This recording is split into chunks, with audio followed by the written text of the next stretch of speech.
반갑습니다. 여러분들의 투자가 행복했으면 좋겠습니다. 캐시메이커 문서진입니다. 자, 오늘 소개시켜드릴 종목은 최근에 글라스 기판과 함께 시장에서 각광을 받고 있는 반도체 내의 작은 테마라고 해야 되나요? 3D D램과 관련된 종목을 소개시켜드리도록 하겠습니다. 물론 3D D램만의 특출난 종목은 사실은 없습니다. 왜냐하면 3D D램이라는 것 자체가 어쨌든 반도체 내의 기술이기 때문에 3D D램만 있는 그런 기술은 아니다. 어차피 기존의 레거시 반도체에 들어가는 장비, 소재 업종들이 대부분이 수혜주이긴 한데요. 근데 이제 그 중에서 3D D램으로 넘어가면서 조금 더 부각되는 기술을 가지고 있는 회사가 있거든요. 그 회사와 관련돼서 제가 좀 소개시켜 드리려고 합니다. 네, 그래서 오늘 가지고 나온 종목은 IMT입니다. IMT는 원래 세정장비 관련 쪽에 좀 특화되어 있는 기업이고요. 최근 들어서는 HBM 세정과 관련된 부분에 있어서의 좀 수혜가 되고 있는 기업이긴 합니다. 물론 IMT 역시도 단순히 3D D램만 수혜가 되는 종목은 아닙니다. 원래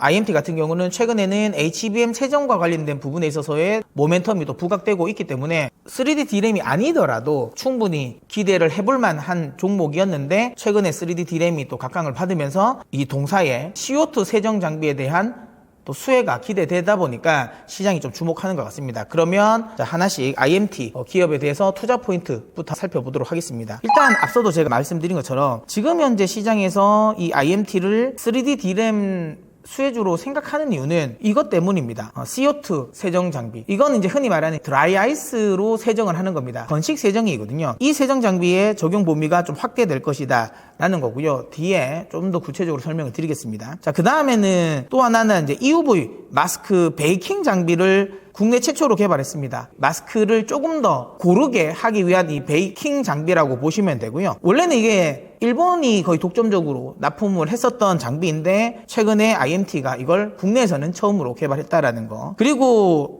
IMT는 이번에는 이 3D D램과 관련된 부분, 그 다음에 HBM과 관련돼서 마이크론의 CO2 세정 장비를 또 납품을 했거든요. 그러면서 고객사가 다변화되면서 매출처가 또 확대되었다. 요렇게 세 가지를 투자 포인트로 우리가 잡아보면 될 것 같아요. 자, 그러면 하나씩 설명을 드려볼게요. 구체적으로. 일단 먼저 3D D램 이게 뭐냐 이거부터 제가 설명을 드리면, 자, 그림을 보시면 트랜지스터, 그 위에 커패시터 요렇게 하나 세트가 한 셀이라고 보시면 됩니다. 여기 보시는 것처럼 한 개의 트랜지스터에 한 개의 커패시터, 이걸 하나의 셀이라고 하고요. 이게 엄청나게 많이 집접되어 있는 거가 우리가 알고 있는 반도체, D램이든 HBM이 되든 그 반도체 하나의 칩이라고 생각하시면 됩니다. 자, 근데 여기 보시는 것처럼 이제 트랜지스터는 아무래도 전류가 이렇게 흘러가게 만드는 과정에서 전류를 흘렸다가 그 다음에 풀었다가 흘렸다가 풀었다 하는 요 역할, 흔히 말하는 이 게이트죠. 이게 여기가 게이트니까 요 게이트 역할을 하는 거고요. 이 커패시터 같은 경우는 그 전하를 잡아두고 있는, 쉽게 말하면 데이터를 보관하고 있는 공간이다라고 보시면 돼요. 근데 아까도 말씀드린 것처럼 이게 워낙 이제는 미세화 공정이 진행되면서 지금 이제 원지에서 최근 들어서는 원 A, 이제 원 B, 요즘에는 원 C까지 그 10나노지 않습니까? 이렇게까지 지금 계속 미세화가 되고 있습니다. 그러면 이 선폭이 굉장히 좁아진단 말이에요. 그러면 뭐가 문제냐면 트랜지스터 자체를 만드는 것도 굉장히 어려워지는데, 보이세요? 이 선폭 안에 트랜지스터가 들어가 있는데 거기에 들어가는 또 커패시터는 이 트랜지스터 안에 이 위에 세워져야 된단 말이에요. 그러면 안 그래도 좁은 선폭에 트랜지스터를 넣어야 되는데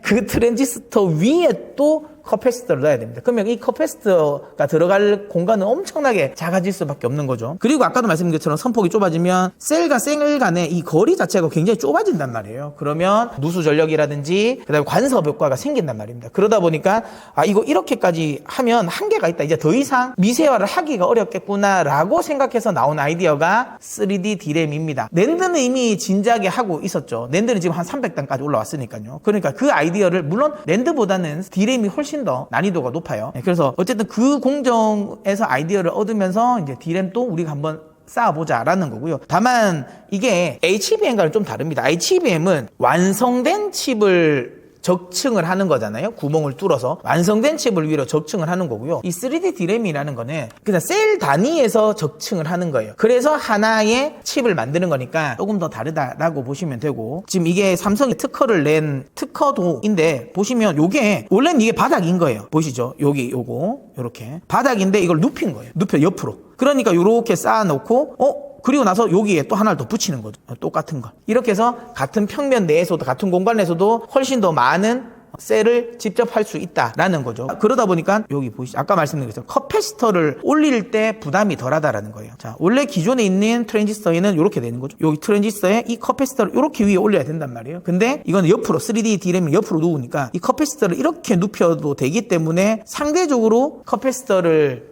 적층하는데 부담이 덜 하다라는 겁니다. 그러다 보니까 여기에 지금 각광을 받고 있다라고 보시면 되고요. 자, 그러면 3D D램과 관련된 부분에 있어서의 이 구조적인 부분은 알겠다. 그러면 이 IMT가 여기서 어떤 특화된 장비를 납품을 하고 있냐라는 건데요. 요 장비인데요. 요게 이제 CO2 세정 장비라고 보시면 되는데, 이건 말 그대로 이제 드라이 아이스를 이용해서 웨이퍼에 파티클을 날리는 거다라고 보시면 됩니다. 스태킹이 마무리된 완제품에 드라이 아이스를 불어 넣어서 여기에 파티클을, 오염 물질을 날리는 거고, 이게 흔히 말하는 이제 건식 공정이라고 보시면 되는데, 지금 현재 IMT의 이 드라이 아이스를 이용한 이 건식 세정 같은 경우는 3D D램뿐만 아니라 HBM에도 굉장히 중요한 세정 기술이라고 보시면 돼요. 왜냐하면 이미 보통 세정 장비, 특히 습식 세정 장비 같은 경우는 웨이퍼 단에서의 세정을 할 때 많이 활용을 합니다. 근데 이미 완제품, 흔히 말하는 이미 스태킹이 다 쌓여져 있는 상태에서 여기서의 이제 파티클을 없애기 위해서는 이걸 다시 습식으로 다시 담그면 시간도 오래 걸립니다. 그 다음에 혹시라도 스태킹 관련 부분에 있어서의 좀 오류가 날 수도 있기 때문에 여기 이미 쌓여져 있는, 흔히 말하는 웨이퍼 단이 아닌 이미 완제품에 대해서는 건식 세정이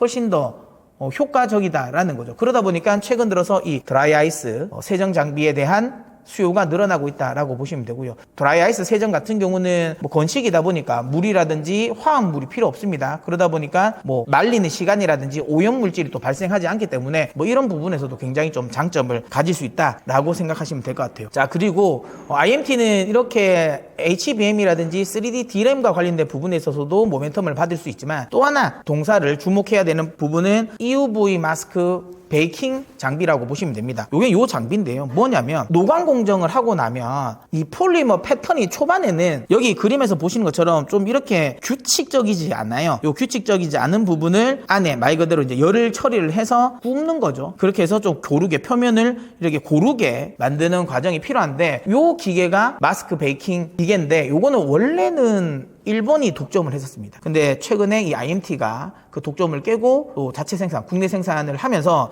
이쪽 관련 부분 또 관심을 많이 가질 수밖에 없다. 다들 아신 것처럼 이제 EUV 공정은 D램으로도 많이 활용이 되기 때문에 EUV 공정 자체가 굉장히 많아질 겁니다. 그러면 당연히 EUV 마스크 베이킹 공정도 늘어날 가능성이 높고, 그에 따라서 IMT의 EUV 마스크 베이킹 장비도 많이 팔릴 가능성이 높겠죠. 이런 부분도 당연히 IMT의 또 수혜다라고 보시면 될 것 같아요. 그리고 앞서도 이야기 드린 것처럼 마이크론과도 또 거래를 맺으면서 최근에 또 마이크론이 또 많이 뜨고 있지 않습니까? 물론 아직까지는 삼성전자나 SK하이닉스에 비해서 캐펙스 사이즈가 그렇게 크지 않기 때문에 뭐 매출에서 엄청나게 큰 역할을 한다, 그렇게 보기는 어렵겠지만, 뭐 지금 마이크론 같은 경우는 미국 정부의 전폭적인 지지를 받으면서 이 캐펙스로 굉장히 지금 증설 속도를 공격적으로 하고 있기 때문에 IMT의 이 마이크론 쪽의 납품은 분명히 매출 증가에 큰 도움이 되지 않을까라고 생각을 합니다. 자, 그러면 얼마 정도가 적정 주가일까라는 건데요. 영업이익 기준으로 본다면 뭐 시장에서 예상하는 건 한 100억 원 정도, 내년 기준입니다. 2025년 기준으로 한 100억 정도는 나오지 않을까라는 생각을 하고 있고요.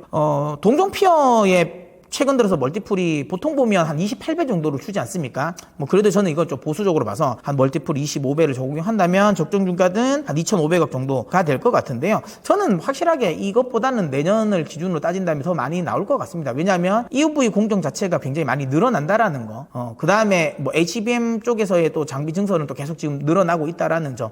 그 다음에 3D D램과 관련된 부분은 또 2025년 한 연말 정도에는 또 장비 세팅이 될 거기 때문에 또 그쪽 관련 부분에 있어서 CO2 세정 장비 매출은 또 늘어날 거니까, 그거 감안하면 저는 한 120억 정도는 좀 기대를 해봐도 되지 않을까라는 생각을 하고요. 120억 기준으로 멀티플 25배 동일하게 적용한다면 3천억 수준까지는 한번 기대해봐도 되지 않을까라고 생각을 합니다. 자, 이렇게 해서 오늘 준비한 영상은 모두 마무리되었습니다. 제가 한 가지 당부드리고 싶은 말씀이 있는데요. 최근 들어서 저희 채널을 사칭하는 카톡방이 많이 생겼습니다. 다시 한번 말씀드리지만 저희의 공식 오픈방은 라이브 때 열어드리는 오픈방 말고는 없다라는 거, 그리고 저희 캐시메이커는 어떠한 경우라도 개별적으로 자금을 이체를 해서 운영해 드린다고 하지 않습니다. 만약에 그렇게 한다면 모두 다 4층이니까 4층에 꼭 주의하셨으면 좋겠습니다. 그리고 오늘 소개시켜드린 종목은 다시 한번 말씀드리지만 여러분들이 꼭 많이 공부를 하시고요. 수익과 손실과 관련된 부분은 오롯이 본인의 몫이라는 거 다시 한번 강조드리도록 하겠습니다. 자, 그러면 오늘 영상이 마음에 드셨다면 구독을 눌러 캐시메이커의 메이커가 되어 주십시오. 여러분들이 선택하시면 캐시는 제가 벌어다 드리도록 하겠습니다.